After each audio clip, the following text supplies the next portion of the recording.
Hello students, let's see the question. The question is go through the statements. ठीक है, ये हमारे पास ए to जी हमें कुछ स्टेटमेंट्स दी गई हैं. हमें उन स्टेटमेंट्स को रीड आउट करना है और आगे क्या लिखा है कि how many wrong statements are given in the above statements. ठीक है, तो इनमें से कौन कितनी स्टेटमेंट्स है जो रॉन्ग है. ठीक है, तो चलो वन बाय वन हम इन्हें देखते हैं. फर्स्ट स्टेटमेंट क्या बोल रहा है?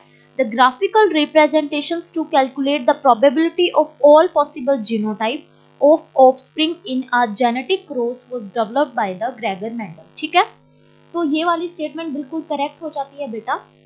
यहाँ पर आप ये मत समझना कि पुनेट स्क्वायर की बात हो रही है, क्योंकि पुनेट स्क्वायर तो पुनेट नाम के एक साइंटिस्ट ने दिया था.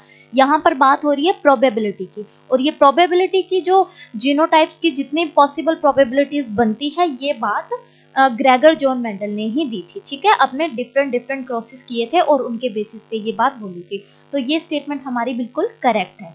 बी बोलता है failure of segregation of chromatids during cell division result in the aneuploidy. ठीक है, सेल डिवीजन होता है, मियोसिस होता है, उस टाइम क्या होता है बेटा, जब सेग्रीगेशन वाला टाइम आता है तब ये क्रोमेटिड्स अलग अलग होते हैं. ठीक है, बट कभी कभी ये क्रोमेटिड्स सेग्रीगेट नहीं हो पाते हैं, जिसकी वजह से एन्यूप्लॉइडी की कंडीशन आ जाती है. एन्यूप्लॉइडी की कंडीशन में क्या होता है बेटा, या तो यहाँ पर 2n+1 की कंडीशन आ जाएगी, 2n+2 की कंडीशन आ जाएगी, 2n-1 की आ जाएगी, प्लस माइनस हो जाते हैं क्रोमोसोम नंबर. तो इस कंडीशन को हम क्या बोलते हैं? एन्यूप्लॉइडी बोलते हैं. तो ये वाली स्टेटमेंट भी हमारी बिल्कुल करेक्ट हो जाती है. सी बोल रहा है additional copy of X chromosome in male result in the Klinefelter syndrome. हाँ बेटा, नॉर्मल 44 ऑटोसोम्स होते हैं प्लस XY सेक्स क्रोमोसोम्स रहते हैं मेल के अंदर. ये है बेटा नॉर्मल मेल. बट क्लिनफेल्टर सिंड्रोम की कंडीशन में क्या होता है, एक एक्स्ट्रा एक्स क्रोमोसोम आ जाता है, 44 + XXY ये वाली कंडीशन आ जाती है. तो उस मेल के अंदर क्लिनफेल्टर सिंड्रोम होता है. तो ये वाली स्टेटमेंट भी बिल्कुल करेक्ट हो जाती है.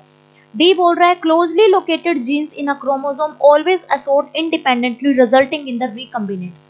नहीं बेटा, हम एक देखो, ये रहा एक क्रोमोसोम, इसके ऊपर ये जीन प्रेजेंट है, हम मान लेते हैं ए और बी जीन प्रेजेंट है. ठीक है, अब इनके बीच का डिस्टेंस अगर बहुत ज्यादा होगा ना बेटा, डिस्टेंस के ऊपर डिपेंड करता है. अगर जीन के बीच का डिस्टेंस ज्यादा है, ठीक है, तो बेटा क्या होगा, उतनी ही उसके अंदर क्या होगी, क्रॉसिंग ओवर होगा. ठीक है, और जितना क्रॉसिंग ओवर होगा उतने ही रिकम्बिनेंट्स बनेंगे. बट अब क्या होता है बेटा, अगर ये इनके बीच का डिस्टेंस अगर कम हो जाता है ना, तो उनके बीच में क्रॉसिंग ओवर नहीं हो पाती है, तब वो जीन लिंक्ड जीन हो जाते हैं और उनके बीच में लिंकेज हो जाती है. ठीक है, और लिंकेज होने का क्या मतलब है कि वो एक दूसरे के ऊपर टोटली डिपेंड करेंगे और नेक्स्ट जनरेशन के अंदर वो इनहेरिट हो जाएंगे.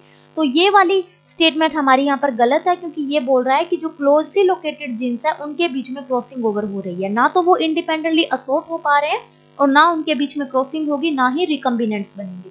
तो ये वाली स्टेटमेंट हमारी गलत हो जाती है. ई बोल रहा है according to Mendel recessive character never blend in the heterozygous conditions. ठीक है, तो अब क्या होता है बेटा, नॉर्मल अगर हम एक प्लांट की हाइट का एग्जांपल लेते हैं, ये देखो कैपिटल टी टॉल के लिए हो गया, स्मॉल टी हो गया ड्वार्फ के लिए. इसका आगे गैमेट बनेगा कैपिटल टी, इसका बनेगा स्मॉल टी. ठीक है, तो अब आगे जाके क्या बनेगा, कैपिटल टी स्मॉल टी. तो अब ये वाला जो प्लांट होगा ना, ये होगा बेटा tall plant. Law of dominance के अकॉर्डिंग यही होता है कि रिसेसिव वाला कैरेक्टर खुद को एक्सप्रेस नहीं कर पाता है, वो सप्रेस हो जाता है, जिसकी वजह से डोमिनेंट वाला कैरेक्टर खुद को एक्सप्रेस करेगा. और यहाँ पर किसी तरह की ब्लेंडिंग देखने को नहीं मिलेगी. जो ब्लेंडिंग का फिनोमेना होता है वो फर्दर आगे साइंटिस्ट ने दिया था. ठीक है, वो इनकम्प्लीट डोमिनेंस की वजह से होता है. तो ये बात भी बिल्कुल सही है कि उसने बोला था रिसेसिव कैरेक्टर कभी ब्लेंड नहीं होते हैं. तो ये वाली स्टेटमेंट भी हमारी करेक्ट हो जाती है. एफ बोल रहा है failure of cytokinesis after DNA replication results in the polyploidy. ठीक है, तो अब देखो बेटा, साइटोकाइनेसिस कब होता है, देखो एक सेल है, सेल के अंदर पहले कैरियोकाइनेसिस होगी. कैरियोकाइनेसिस का क्या मतलब रहता है कि न्यूक्लियस की डिवीजन होगी. अब देखो इसके अंदर पहले कैरियोकाइनेसिस हुआ, न्यूक्लियस की डिवीजन हुई, बाद में इनका बेटा साइटोकाइनेसिस होगा. अब बोल रहा है कि अगर साइटोकाइनेसिस नहीं हो रही है, DNA replication result in the polyploidy. नहीं बेटा, पॉलीप्लॉइडी का एज सच कोई भी रिजल्ट नहीं रहता है. तो ये वाली स्टेटमेंट हमारी गलत हो जाती है. जी बोल रहा है a person affected with the phenylketonuria lacks an enzyme that converts the amino acid phenylalanine into the tyrosine. ठीक है, ये बिल्कुल सही है बेटा। फिनाइल कीटोन्यूरिया किसकी वजह से होता है? नॉर्मल क्या होता है कि बॉडी के अंदर फिनाइल एलेनिन रहता है, ठीक है, फिनाइल एलेनिन। अब इसको कन्वर्ट होना है किसके अंदर बेटा? टायरोसिन के अंदर, ठीक है। और इसको कन्वर्ट करने के लिए जो रिस्पॉन्सिबल एंजाइम है वो कौन सा है? फिनाइल एलेनिन हाइड्रोक्सिलेज, ठीक है।